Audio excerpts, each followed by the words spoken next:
Moana. With Moana 2 coming out, it's obviously I gotta talk about Moana. So let's talk about Moana. And I don't really know how much I'm gonna have to say about it. But let's talk about my backstory with this movie. So this movie came out in 2016, and in that year there were two Disney animated movies. And I feel like maybe it's just me, but it did feel like to me like you were either on the I really like Moana or I really like Zootopia, or you like both. But for the most part, I think it was one of those two groups.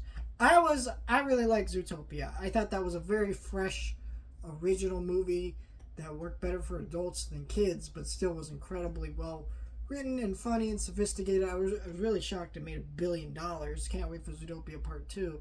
But I wasn't a big fan of Moana. I think it's because, so quick backstory, when Frozen came out, I was in the hospital. And they showed us Frozen in this hospital 2 weeks before the movie came out. Gave us giant movie posters. And I remember watching it at the screening being like, oh, that was okay. And then later it became the highest grossing animated movie, played on every fucking radio station, let it go. And so I was kind of done with the Disney musical for a little bit. And so when Moana came out and it had so many of those tropes, again, it was not really fixing that for me. Now rewatching it now and seeing it multiple times since, I've softened on this movie, but I do think this movie is not as great as some people make it out to be. Let's start with the positives. First of all, the animation's gorgeous. Anytime you see the water in this movie, it's freaking incredible. The colors in this movie, especially the sequence with Tamatoa, which is amazing, are great. Character designs are really good. And the music's really good for the most part. There's a couple songs that I really just don't care for, like How Far I'll Go.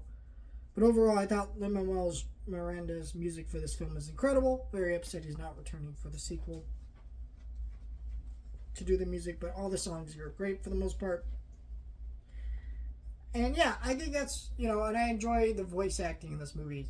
I don't usually like The Rock, but The Rock is really good as Maui for the most part. He gives a pretty good performance. Jermaine Clemens as Tamatoa is great. Alihi Cavallo, sorry if I pronounced that wrong. It's pretty good as Moana. I do think you can tell at certain points that this is for her first acting or voice acting gig, because sometimes her voice is a little too peppy and a little too much, and maybe they just need to tone that down a little bit, but it works. But for the most part, I think what hurts this movie for me is this movie is directed by Ramin Clemens and John Musker. Excuse me for pronouncing those names wrong.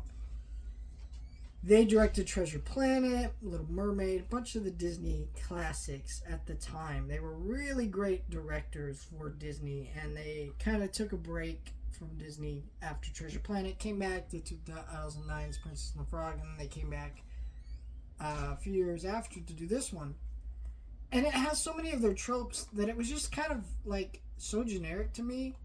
Despite all these positive things I'm telling you, like you got the like, it's funny because this is the one thing I can't stand about modern Disney so much. There's so much of their modern animated movies for a while, and they're still doing it to an extent.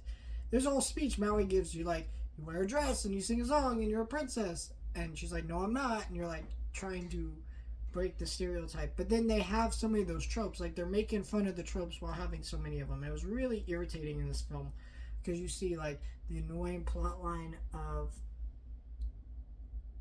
the dad not wanting her to go on the ocean, and I get it, it works for the movie, but it just felt like, oh, that's a little generic. You got the hey, which, more than most Disney sidekicks, didn't really do anything, except be a pain in the ass. I felt like The Rock and Moana's chemistry was so good that they didn't really need that annoying ass chicken, but it's here because they gotta have these Disney tropes, and it just felt like so many of them were just here. And they were done well enough, but that's it. They were done well enough. So the strong aspects do outweigh what I'm saying. So I get why so many people are into this movie, but at the same time, I just don't care for be watching it, because if I want to watch these Disney tropes, I want to watch them at their best, like Beauty and the Beast, Lion King, like some of the original like 90s era stuff. I don't need to watch it in modern Disney context where they're making fun of the tropes while being the tropes. It's not very clever, not very interesting to me in a lot of ways. I do think overall this movie's good. I listen to the soundtrack quite a bit. So, yeah, it's definitely one of the better modern Disney movies, of course. I mean, there hasn't really been a lot of great Disney animated movies. I like majority that have come out. The only ones I really liked have been like the Frozen movies. I really like Raya and the Last Dragon at one point, but not so much anymore. And Big Hero 6 has its issues, but the rest I'm a big fan of. I even like Strange World and Wish, so sue me. Yeah, Moana. It's kind of there, I guess. I know some people probably really expected a more positive review, but I really don't like this one as much as some people do.